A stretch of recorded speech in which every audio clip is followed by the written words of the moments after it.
পাঙ্গাস মাছের মধ্যে যে ফুলের মতো একটা ডিম থাকে, তো ডিম নাকি আমি সঠিক জানি না। তো এই জিনিসটা কিন্তু আমি এইভাবে রান্না করি, আর এইভাবে রান্না করলে আমার কাছে খুবই ভালো লাগে।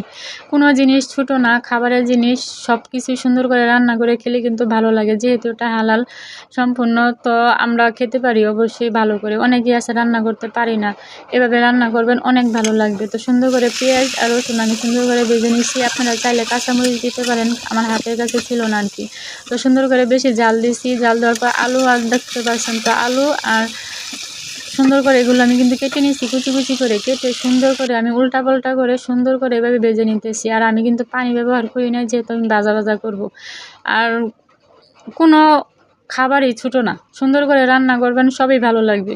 আর দেখেন আমার তো কত সুন্দর হয়েছে আমার রান্নাটা, আর খেতেও খুবই ভালো লাগছে। যে দেখেন কি একটা সুন্দর একটা হয়েছে আর কি। সবাই ভালো থাকবেন, আল্লাহ হাফেজ।